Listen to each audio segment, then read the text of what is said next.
에베소서 강의 19번째 시간인데요. 우리가 살펴본 1장부터 3장까지의 내용은 교회가 어떻게 탄생되었는가, 하나님께서 어떤 일을 행하셨는가에 대한 메시지였습니다. 그리고 오늘부터 시작되는 4장부터 이제 시작되는 이 메시지는 뭐냐면요, 우리가 어떻게 교회로 살아갈 것인가, 우리는 어떻게 행하며 살아가야 될 것인가에 대한 내용입니다.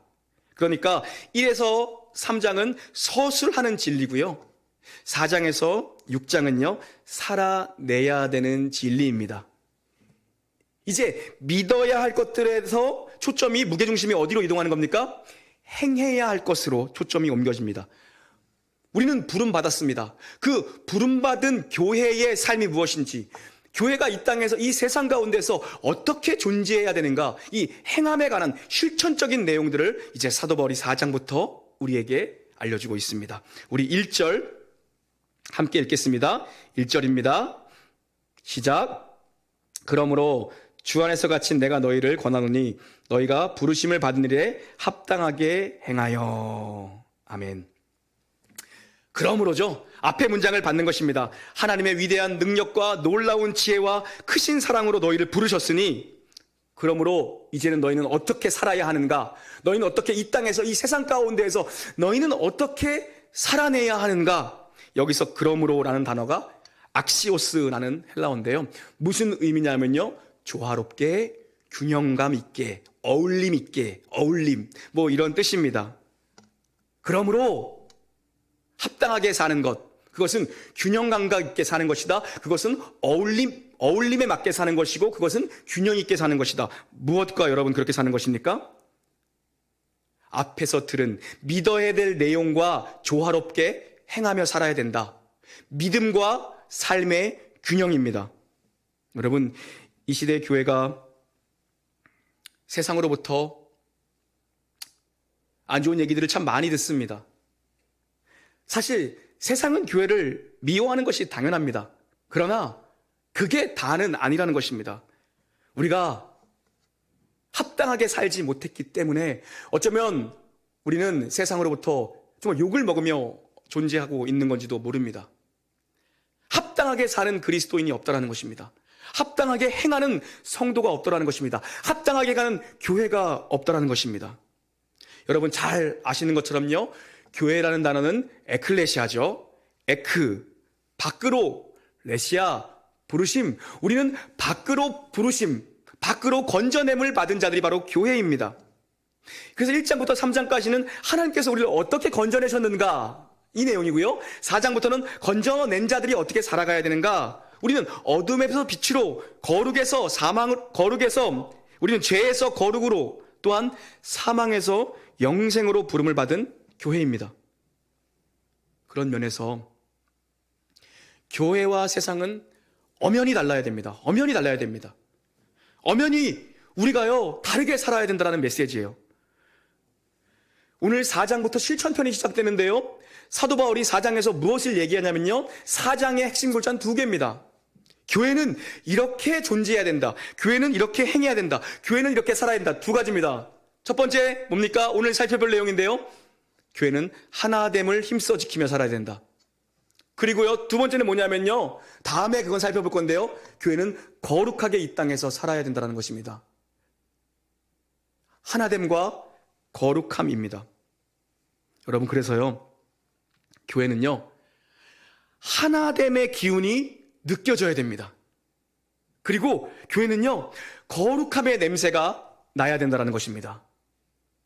그런데 교회가 세상과 별반 차이가 없게 느껴지는 이유는 뭐냐는 겁니다.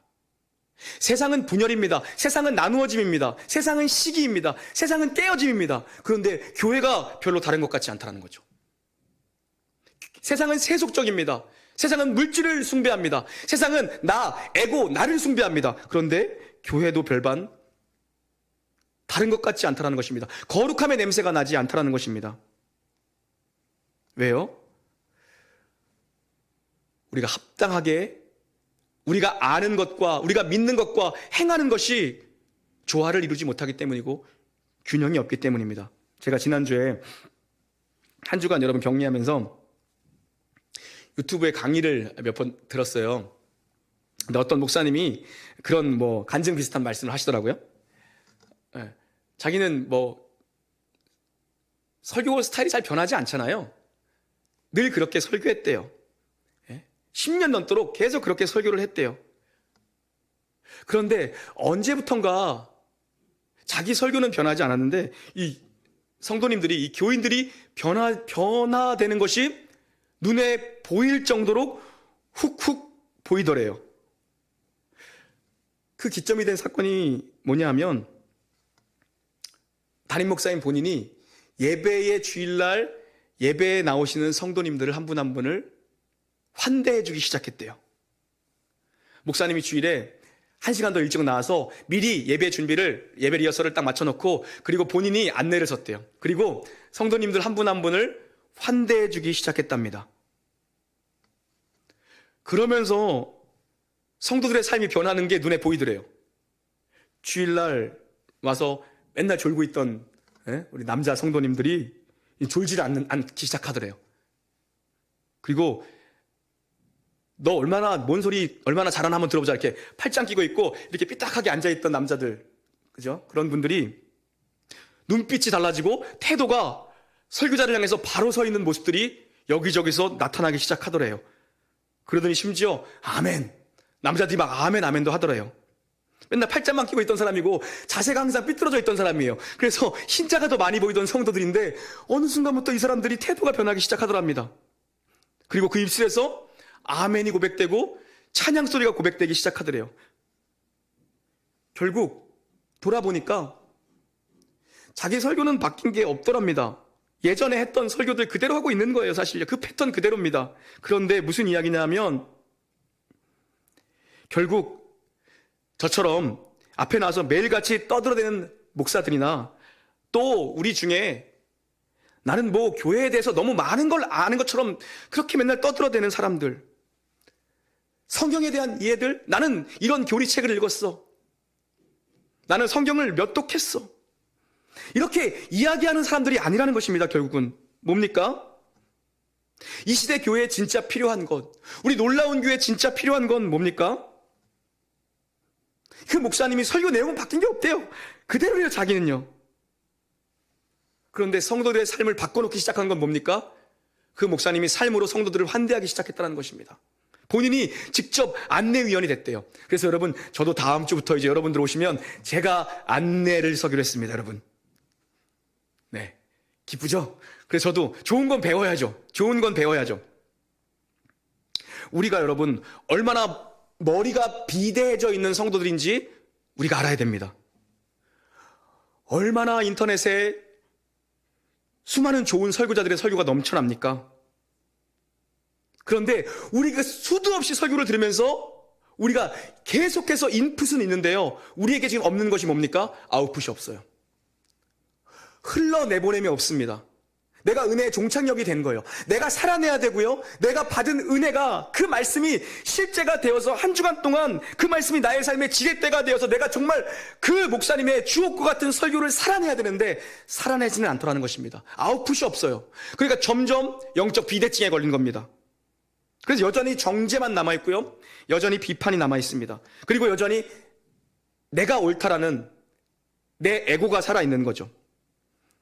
삶이 변하지 않는 겁니다. 그래서 저도 이 목사님의 말씀에 너무 도전받았어요. 목사님의 설교는 뭐 10년 전이나 그때나 동일합니다. 여러분, 뭐 제 설교도 거의 패턴이 비슷하잖아요. 비슷합니다. 동일합니다. 그런데 변하지 않던 성도들이 변하더라는 겁니다. 팔짱을 끼고 있던 자들이 팔짱을 풀더라는 것입니다. 태도가 이렇게 삐뚤어져 있던 자들이 설교자를 향해서 마음을 돌이키더라는 것입니다. 언제요? 성도를 한 사람을 한 사람을 환대하기 시작할 때. 여러분, 다음 주에 뵙기를 소망합니다. 제가 환대해 드리겠습니다. 이렇게 홀로 있으니까 여러분이 그립습니다. 여러분, 빨리 복귀를 원합니다. 여러분, 이 시대에요, 사단의 전략은 뭐냐면요, 교회를 세상처럼 만드는 것입니다. 그게 교회가 세속화되었다는 것입니다. 우리의 사명은 세상을 복음화시키는 건데요, 지금 완전히 뒤집힌 거예요. 교회가 도리어 세속화되고 있다는 것입니다. 사단의 전략입니다. 사단은 교회와 세상의 구분을 없애는 일에 혈안이 되어 있습니다. 어떻게 하면 교회를 타락시킬까? 어떻게 하면 강단의 말씀을 왜곡시킬까? 어떻게 하면 교회를 약화시킬까? 교회 성도들의 신앙을, 영성을, 예배성을 약화시킬까? 이것 고민하는 게 사단입니다. 이런 시대에 우리가 부름받았는데 여러분, 어떻게 교회답게 살아낼 수 있는 것인가? 오늘 사도 바울 그 얘기하는 겁니다. 3절 한번 읽어볼까요? 어떻게 교회답게 살아낼 수 있을까? 그 첫 번째 메시지입니다. 여러분 3절입니다. 시작. 평안에 매는 줄로 성령이 항안하게 되게 하신 것을 힘써 지키라. 아멘. 사도 바울이 교회답게 살아갈까? 어떻게 하면 너희가 성도답게 살아갈 것인가? 그 첫 번째 메시지 뭡니까? 힘써 하나됨을 지키라. 여러분, 교회답게 우리가 이 땅에서 존재하는 건 하나됨을 지키는 겁니다. 힘써 지키는 것입니다. 여러분, 교회는요, 싸우지만 않아도 부흥합니다. 교회는요, 하나됨만 있어도 부흥합니다. 여러분, 오늘 보니까요, 평안에 매는 줄, 평안의 쇠사슬이라는 의미입니다. 성령님께서 이미 교회를 쇠사슬로 끊이지 않는 쇠사슬로 우리를 꽁꽁꽁 묶어두셨다는 것입니다. 그것을 힘써 지키라 말씀합니다. 힘써 지키라는 것은 부단히 계속해서 노력해라. 무엇을요? 하나 되기 위해서. 여러분, 성령님은요, 일치의 영입니다. 성령은 일치의 영, 하나됨의 영이고요. 반대로 사단 마귀는요, 분열의 영, 나누어짐의 영입니다. 여러분, 그래서요, 성령이 역사하는 교회의 특징은 뭐냐면 하나 되어 있다는 것입니다. 하나됨이 있습니다.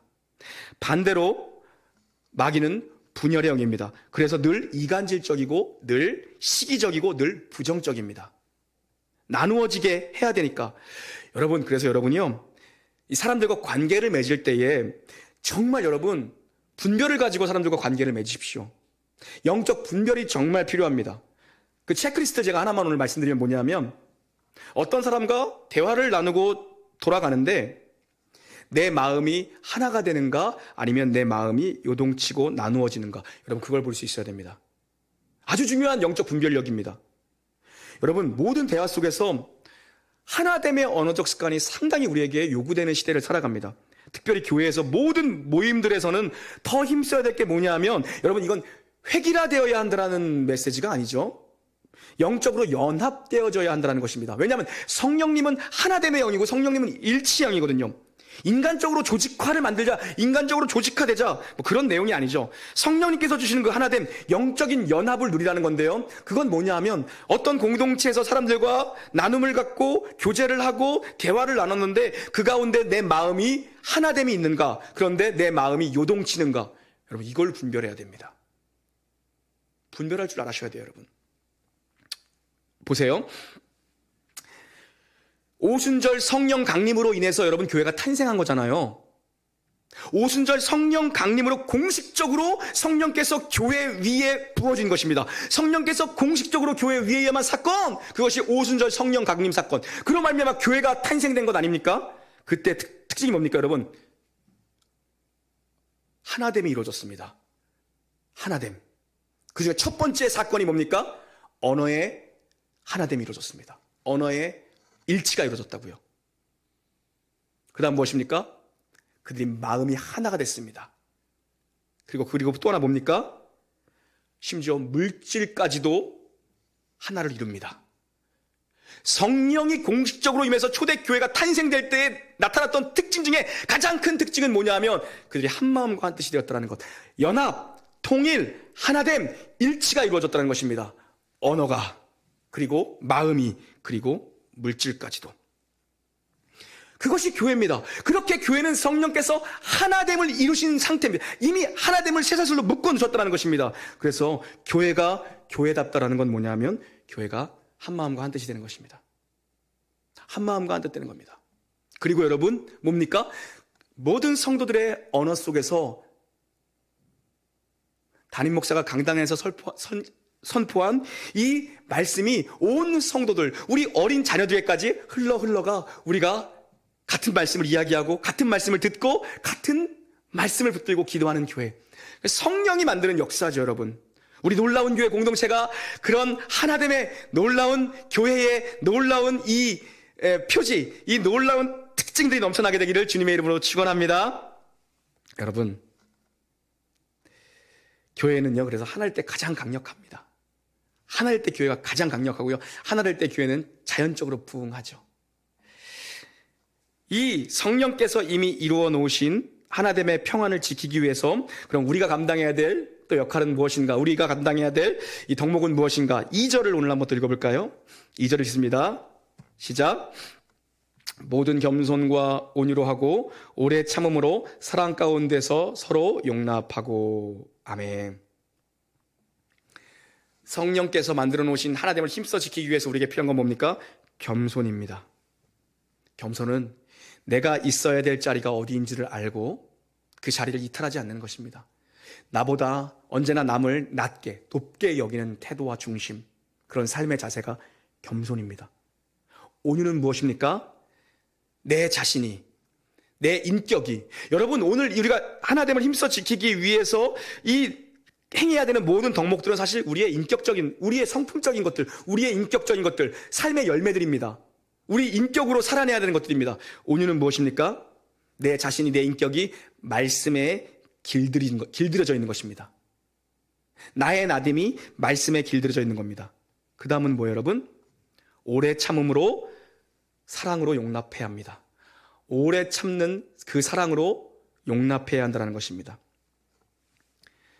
여러분, 사랑은 정의할 수가 없죠. 정의할 수 없게 만든 것이 사랑입니다. 하나님께서. 그런데 사랑은 오래 참는 것이고 사랑은 기꺼이 용납하는 것이라고 말씀하십니다. 사랑은 여러분 옆에 있는 그 존재를 그대로 용납하는 게 사랑입니다. 그 사람의 그 모습 그대로를 끌어안는 것이 사랑입니다. 내 마음에 그 사람을 담아내는 것. 내 마음에 들지 않고 나의 마음을 때로는 아프게 하고 상하게 하는 늘 삐뚤어져 있는 가시가 돋아나 있는 것 같은 그 사람을 내 마음에 그대로 담아내는 게 사랑입니다. 여러분, 사람이 언제 가장 아름다울까요? 여러분의 모습 중에 가장 아름다울 때가 언제일까요? 목사로서 제 모습 중에 가장 아름다운 모습이 언제일까요? 교회가 제일 교회다울 때가 언제일까요? 사랑할 때 가장 사람은 아름답습니다. 사랑할 때 교회는 가장 교회답습니다. 사랑할 때 목사는 가장 목사답고요. 사랑할 때 성도는 가장 그리스도인답습니다. 여러분, 사실 우리가 전제해야 될 거 하나는 뭐냐면 우리가 관계 맺는 모든 삶의 인간관계에는 언제나 갈등이 있습니다. 만나서 즐겁고 유익하고 행복한 작용이 있지만 반작용은 무엇입니까? 만나서 상처가 있고 오해가 있고요. 갈등이 있어요. 전제해야 됩니다. 작용이 있으면 반드시 반작용이 있습니다, 여러분. 저희 집만 봐도요. 저희 집에 애들이 셋이잖아요. 보고 있으면 진짜 웃겨요. 예. 다 2살씩 차이 나거든요. 1번이랑 2번이랑 맨날 티격티격 싸워요. 예. 그래서 각자 막 놀아요. 다들 조용해. 싸우는 소리도 안 나고 노는 소리도 안 나. 가보면은 1번은 장난감 가지고 그냥 신나게 불럭 만들고 놀고 있고요. 2번은 거울 보면서 혼자 화장품을 그렇게 벌써부터 바르고 있어요. 로션을 계속 얼굴에 바르고 거울에 묻히고 그리고 2번은 그러고 놀고 있어요. 맨날 티격태격합니다. 1번이랑 2번이랑. 근데 또 1번이 3번은 엄청나게 챙겨요. 지동생이라고 막둥이라고 3번은 엄청나게 챙기고 3번도 1번을 엄청 좋아해요. 1번이 놀아주면 엄청 희덕거리고 엄청 즐거워해요. 근데 2번은 또 3번을 또 약간 시기 질투하는 것 같아. 미워해요. 막 꼬집고. 2번이 그래요. 관계가 상당히 복잡하게 얽혀 있어요. 그런데 또 잠잘 때 되면 1번이랑 2번이랑 세상에 없는 오누이처럼 또 그렇게 가서 둘이 희덕거리면서 눕고 옛날 얘기 뭐 동화 얘기하면서 또 엄마가 3번을 안고 있으니까 1번이랑 2번이랑 또 그렇게 잘 지내요. 잠잘 때 되면. 2번이 키가 작거든요. 11월생이라 그런지 모르겠는데 어린이집에서 치일까봐 좀 걱정했는데 선생님 말씀에 의하면 요즘 뭐 퀴즈 노트인가 뭐 그런 거 막 써주고 막 그러잖아요. 어린이집에서 막 좋은 것 같아요.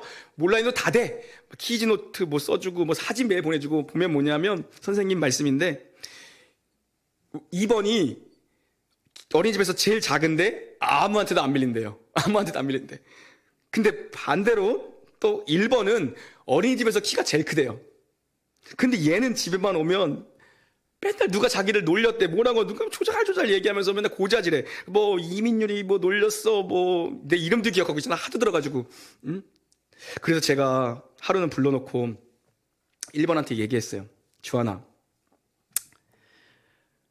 처음에는 좀 이렇게 좀 방법들 여러 가지 가르쳐줬어요.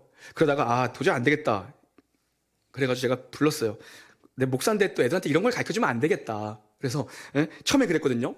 놀리고 그러면은 그 아이를 똑바로 쳐다보면서 야, 이민율, 너 참 솜사탕처럼 달달하다. 그만하자. 뭐 이렇게 좀 제가 가르쳤거든요. 딱 쳐다보면서 무서운 눈빛으로 쳐다보면서 야, 이민율, 너 참 솜사탕처럼 달달하다. 이제 그만 좀 하자. 이런 가르쳤어요. 세상적이죠, 되게. 이렇게 하기가 도저히 안 될 것 같아가지고 내가 목사인데 또 목사 아들이 또 나가서 또 어린이집에서 그러면 안 되잖아요. 그런데 또 우리 주한이가 어린이집에 가서 그걸 또 되게 착하게 얘기했나 봐. 민율아, 너 되게 솜사탕처럼 달달하다. 이제 그만하자. 이렇게 얘기하면 선생님이 퀴즈노트에다 또 엄청나게 칭찬했어. 우리 주한이는요, 말 되게 예쁘게 해요. 친구한테 넌 참 솜사탕처럼 달달한 애야. 뭐 이렇게 선생님이 편지를 써주셨어. 제가 가르쳐주는 의도는 아니었는데, 그러니까 애들은 순수한 거죠. 그래서 제가 이렇게 한번 얘기를 해줬어요. 주한아, 그 친구가 놀려도 네가 그 친구를 사랑하는 게 진짜 대장님이고, 요즘 뭐 대장님 이런 표현을 좋아하더라고요. 우리 집에 대장이 자기라고 막 그러거든요. 네가 그 친구를 진짜 사랑하는 게, 그 친구가 너를 놀려도 그 친구를 사랑하는 게 진짜 대장님이야. 이렇게 알려줬어요. 여러분, 뭐 알아들었는지는 모르겠는데 사랑하는 사람이 리더 아닌가요, 사실? 왜 예수님이 우리의 대장이시고 우리가 예수님을 따라가는 겁니까?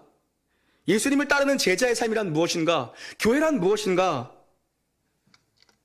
예수님의 마음, 사랑하시되 끝까지 사랑하시는 그 마음. 그게 대장 되신 우리 예수님의 삶이고 교회가 가야 될 길이라는 거죠. 여러분, 제가 용납할 수 있는 목사가 되기를 여러분 기도해 주십시오. 용납할 수 있는 목사. 저는 말씀 준비하면서 이 구절이 정말 마음에 확 와닿거든요. 용납할 수 있는 목사. 그리고 반대로 여러분도 저의 실수도, 목회자의 실수도 용납하는 성도들이 되어 주십시오. 앞에만 아멘하고 뒤에는 아멘 안 하신 거 아니죠? 생각해 보세요. 매일같이 아침 저녁으로 여기서 떠드는데 왜 말에 실수가 없겠습니까? 말을 많이 하는 사람일수록 실수가 많은 건 당연합니다. 말을 많이 하면 언제나 실수더라고요. 여러분, 그러나 우리가 정말 용납해야 되는 건 우리 성도님들 서로 간에 용납하는 사랑이 필요합니다. 용납하는 사랑. 여러분, 그래서 교회에서 정말 교회에서 필요한 이 교회 분위기는 뭐냐면요, 영적 무장해제. 이 말이 딱 맞는 것 같아요. 영적 무장해제가 필요합니다. 교회에 오면 들어오는 순간부터 여러분 안정감을 누려야 됩니다. 그런데 왜 교회에 와서 더 경직되어 있냐는 것입니다. 왜 교회에 와서 사람의 눈치를 더 보냐는 겁니다. 왜 교회에 와서 자세가 너 얼마나 잘하나 한번 들어보자, 왜 이렇게 삐뚤어져 있냐는 것입니다. 여러분, 다음 주일부터 우리 정말 다시 모이게 될 텐데요. 여러분, 겸손과 온유와 사랑으로 서로를 위로하고 격려하는 공동체로 지어지기를 주님의 이름으로 축원합니다. 우리 많은 분들이 지금 격리 중에 계시는데 나눔이 정말 풍성합니다. 성도님들 서로가 서로에게 전화로 또 카톡으로 문자로 위로하고, 도리어 병상에 있는 자들, 골방에 있는 자들 위로하고 격려하고, 이런 시간들이 오히려 공동체를 더욱더 견고하게 하고요, 공동체와 내가 함께하고 있구나. 이런 마음들이 성도들의 골방에서 더욱더 넘쳐나고 있다는 이런 놀라운 은혜의 간증들을 정말 많이 듣고 있습니다, 여러분. 서로 위로하고 격려하고 함께함으로 정말 교회에 오면 무장해제될 수 있는, 내가 또 말실수하는 건 아닌가? 누가 나 때문에 또 상처받았다 그러는 건 아닌가? 내가 누구 때문에 상처받았네. 여러분, 이런 공동체가 아니라 정말 무장해제될 수 있는 안정감을 누릴 수 있는 공동체, 그러기 위해서 필요한 것이 사랑으로 용납하는 겁니다. 용납하는 것. 여러분, 4절부터 6절도 한번 읽어볼까요? 4절부터 6절 우리 함께 읽겠습니다.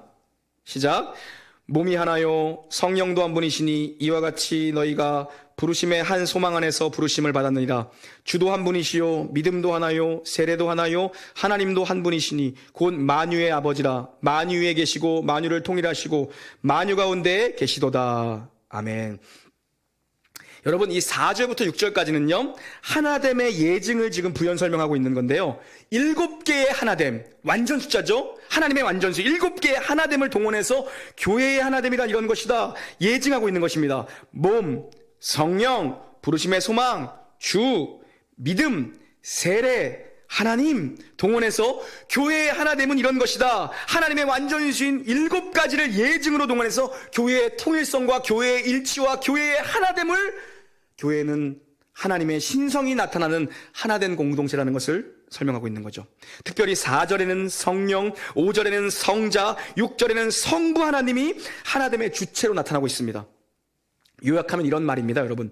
교회는 성령께서 오셔서 완성된 것인데 그 전에 성자께서 성취하신 것이고 그 전에 성부께서 계획하신 것이다. 교회는 성부, 성자, 성령, 삼위 하나님께서 한 분이라는, 한 분이시니 하나님께서 통일성을 가시적으로 이 땅에 반영하는 영적인 연합된 공동체가 바로 교회다. 삼위 하나님이 한 분이신 것처럼 그렇게 영적으로 하나 되어야 한다는 것을 7가지 예증을 들어 설명하고 있죠. 여러분, 교회가 하나 되어야 하는 진짜 이유를 다른 곳에서 찾지 않게 되기를 바랍니다. 어디서 찾아야 됩니까? 하나님 안에서 찾아야 됩니다. 여러분, 여러분의 가정이 하나 되어야 하는 이유를 다른 곳에서 찾지 않게 되기를 바랍니다. 어디서 찾아야 됩니까? 하나님 안에서 여러분의 가정이 하나 되는 법을 찾아야 됩니다. 교회가 하나 되는 법을요, 다른 교회와 비교함으로써 찾는 것이 아니라 하나님 안에서 찾아야 됩니다. 우리 놀라운 게 모든 성도님들께서 하나님께로부터 이유를 찾게 되기를, 하나님 안에서 이유를 발견하게 되기를 주의 이름으로 축원합니다. 여러분, 사람, 환경, 특히 나 자신, 이런 데서 여러분 이유를 찾으면요 결코 하나됨을 이룰 수 없고요, 잠깐은 뭐 하나 되는 것 같지만 금방 깨져버려요. 하나됨의 이유는요 완전하신 나의 주, 나를 의의 길로 인도하신 그 하나님 안에서만 하나됨을 우리는 찾을 수 있죠. 여러분, 사람과 수많은 관계 속에서 여러분 그 사람과 내가 부딪히는 이유가 뭐냐면요, 인격 대 인격이 만나니까 부딪혀 깨지는 거예요. 성령님께서 완충작용을 해주셔야 됩니다. 우리는 성령님께로 가야 됩니다. 우리는 성령님께 부딪혀야 됩니다. 성령님께 의지해야 되고 성령님께 드려야 됩니다. 관계의 문제, 사람의 문제, 공동체의 문제를 성령님께 가지고 나야 되는데 인간 대 인간이 부딪히니까 다 깨지는 겁니다. 여러분, 하나님께로부터 이유를 찾고자 몸부림치시는 성도님들 되기를 주의 이름으로 축원합니다. 여러분이 만나는 모든 관계, 직장 안에서의, 사업하면서, 여러분 교회 안에서, 특별히 가정 안에서 인격 대 인격이 부딪히는 것이 아니라 우리 안에 영적 에어백이 되어주시는, 영적 쿠션이 되어주시는, 영적 완충이 되어주시는 성령님께 부딪히십시오. 그러면 모든 것이 용납함으로, 오래 참음으로, 사랑으로 귀결되게 되어 있다는 것이죠. 이렇게 몸부림치며 사는 자들 힘써 지키라고 말씀하시죠. 성령께서 평안의 줄로 맨 것을 힘써 지키라. 이 힘써 지키는 자들의 삶의 태도는 다릅니다. 어떻게 해요? 그것은 겸손이고요, 그것은 온유함이고요. 온유는 무엇이라고 말씀드렸습니까? 말씀으로 자기 자신이 통제받는 것이 온유입니다. 그리고 오랜 기다림입니다. 그리고 사랑이며 용납입니다. 사랑이며 용납입니다. 말씀이 내 자신을 통제하는 삶, 그것이 온유한 삶입니다. 많은 경우 전화를 받으면 성도님들이 막 화가 나서 지금 화가 나 있는 상태에서 저한테 전화하시는 경우가 있어요. 벌써 첫 마디부터 이 사람 감정이 상당히 격양되어 있구나. 목사님, 어떤 분이 제게 이런 말씀을 했습니다. 어떻게 해야 됩니까? 우리 리더인데 이런 얘기를 저한테 합니다. 어떻게 해야 됩니까? 이 말 때문에 제 마음이 너무 어려운데 어떻게 된 겁니까? 뭐 이런 얘기들 하시는 분들이 많아요. 여러분, 온유란 말씀으로 내 자신이 통제되는 삶이고요. 때로는 내 감정이 격할 수도 있고요. 때로는 어떤 사람 말에 내가 상처를 받을 수도 있고요. 시험에 들 수도 있습니다. 그러는 온유란 무엇입니까? 내 안에서 내 감정을 말씀이 컨트롤하고 말씀이 작용하는 것입니다. 그래서 나의 감정을 말씀으로 녹여내는 것, 내 감정을 말씀으로 풀어내는 것. 목사님, 어떻게 그런 말씀을 하실 수 있어요? 네, 그럴 수 있죠. 뭐 그렇게 하신 분은 없는데, 그럴 때에도 내 말씀으로 내 마음의 감정을 컨트롤하는 힘, 그것이 온유입니다. 여러분, 교회는요, 부르심의 소망이 같은 자들이 모인 곳입니다. 한 곳을 바라보도록 부름을 받은 자들이고요. 결국은 부름받은 한 곳에서 다 모이게 될 자들입니다. 이 부르심의 소망이 개념이 아니라 실천이 되어야 하는 것이 여러분, 교회입니다. 교회예요. 이제 4장부터는 실천적인 내용들을 말씀하고 있는 것인데, 그 첫 번째가 무엇입니까? 너희가 그리스도인으로 이 땅을 살아간다는 건 너희가 속해 있는 모든 관계 속에서 힘써 하나됨을 지키는 것이라 말씀하십니다. 우리 놀라운 교회 성도님들, 이 복음을 살아내시기를 주의 이름으로 축복합니다. 한 주간도 여러분 어느 곳에서 여러분 무엇을 하시든지 믿음으로 살아내십시오. 겸손과 온유와 사랑으로 용납함으로써 힘써 여러분에게 허락하신 모든 관계 속에서 하나됨을 지키시는 놀라운 교회 온 성도님들 되시기를 주님의 이름으로 축원합니다. 함께 찬양하시죠. 주 안에 우린 하나라는 찬양입니다. 주 안에 우린 하나, 모습은 달라도 예수님 한 분만 바라네. 사랑과 선행으로 서로를 격려해 따스함으로 보듬어가리. 주님 우리 안에 함께 하시니 형제자매의 기쁨과 슬픔 느끼네. 내 안에 있는 주님 모습 보네. 그분 기뻐하시네. 주님 우릴 통해 계획하시니 부족한 입술로 찬양하게 하시니. 주님 우릴 통해 계획하시니 너를 통해 하실 일 기대해. 주님 우리를 통해 계획하시니 부족한 입술로 찬양하게 하시니. 주님 우릴 통해 계획하시니 너를 통해 하실 일 기대해. 우리 사랑하는 성도님들, 다 함께 자리에서 한번 일어나 보시겠습니까? 다 함께 자리에서 일어나셔서 우리 다시 한번 이 찬양 간절한 마음으로 찬양하겠습니다. 주님 우릴 통해 계획하시니 부족한 입술로 찬양하게 하시니. 주님 우릴 통해 계획하시니 너를 통해 하실 일 기대. 주님 우리를 통해 계획하시니 부족한 입술로 찬양하게 하시니 주님 우리를 통해 계획하신 일 너를 통해 하시를 기대. 우리 다시 한번 찬양하기 원하는데요, 우리 가족들 축복합시다. 옆에 있는 남편, 아내, 우리 자녀들께 손을 내밀어 손을 잡으셔도 좋고요. 함께 찬양할까요?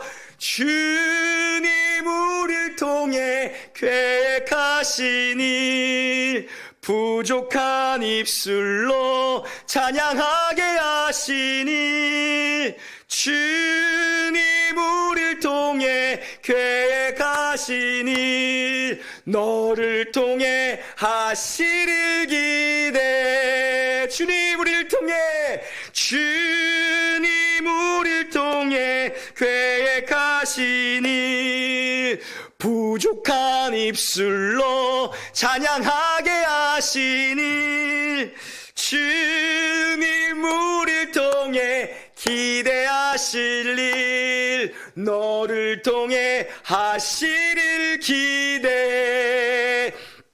사랑하는 성도님, 우리 잠시 통성으로 가정에서 함께 입을 열어 기도하기를 원합니다. 진실한 마음으로 기도하기를 원합니다. 오늘 말씀을 붙드십시오. 내가 교회로서 이 땅에서 살아가는 것, 내가 성도로서 이 땅에 살아가는 그 첫 번째 실천의 명령이 무엇입니까? 하나님입니다. 연합입니다. 겸손이고 용납이며 사랑이고 온유라고 말씀하십니다. 이번 한 주간 살아가면서 나의 삶의 이 인격적인 삶의 열매들, 겸손, 온유, 용납, 사랑, 이 인격적인 삶의 열매들, 성령님께서 주시는 성령의 열매가 이번 한 주간 나의 삶에 정말 맺히도록 여러분 간절한 마음으로 기도할 때, 하나님, 내가 가정에서, 교회에서, 직장에서, 어느 곳에 만나든지 친구들과의 관계에서 그 어느 곳에서든지 내가 하나님을 힘써 지키는 자로 서 있게 하여 주시옵소서. 하나님, 정말 내가 교회로 서 있는 자, 내가 예수 그리스도 십자가에 부름받은 성도로 서 있는 삶이란 무엇입니까? 여러분, 겸손한 것이라 말씀하십니다. 온유한 것, 말씀이 나를 지배하는 것, 나보다 남을 낮게 여기는 것이라 말씀하시며 오래 참음과 사랑으로 끌어안는 것, 그 사람을 내게 담는 것입니다. 여러분 담으십시오. 여러분 담으십시오. 여러분이 가시가 있는 그 사람을 마음으로 담아내십시오. 그것이 우리가 이 땅에서 교회로 살아가는 것이라고 말씀합니다. 이것이 없기 때문에 세상은 우리 가운데 실망하고 우리를 교회로 바라봐주지 않는 것입니다. 그것은 무엇입니까? 그것은 무엇입니까? 하나됨으로 함께하는 것입니다. 주님의 이름을 한번 간절히 부르짖고 우리 오늘 말씀을 기억하시면서 하나 되게 하여 달라고 기도하겠습니다. 주여,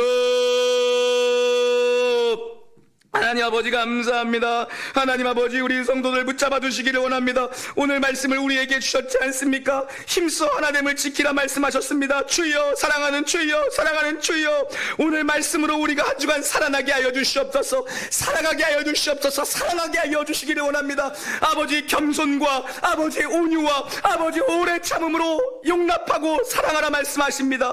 하나님 아버지여, 가족들을 담아내는 데가 되게 하시고 교회 같은 지체들을 담아내는 내가 되게 하시고 직장에 있는 믿지 않는 수많은 자들을, 나를 박해하는 자를, 나를 미워하는 자들까지도 담아낼 수 있는 우리 놀라운 교회 성도를 되게 하여 주셔서 어느 곳에 있든지 하나님의 사람으로 놀라운 교회로 존재하는 저들이 되게 하여 주시옵소서. 서로 피차 용납함으로 교인들 서로가 사랑하게 하시고 이 어려운 시간들을 함께 통과하면서 우리 가운데 위로와 사랑과 축복이 넘쳐나도록 아버지 역사하여 주시기를 원하오니 아버지, 우리 어려운 성도들 이번 한 주간도 붙잡아 주셔서 만나는 모든 사람들 속에 용납함으로 그들을 안게 하시고 내게 등을 보이는 자 등까지 껴안을 수 있는 자, 내게 가시를 보이는 자 가시까지 껴안을 수 있는 그러한 우리 교회 성도들로 지어지는 한 주가 될 수 있도록 역사하시고 우리의 인격적 삶의 변화들, 성령의 열매가 넘쳐나도록 아버지 축복하여 주시기를 원하오니 아버지, 은혜 위에 은혜를 덧입혀 주십시오. 아버지, 어느 성도들을 이번 한 주간도 주께서 지켜 주시옵소서.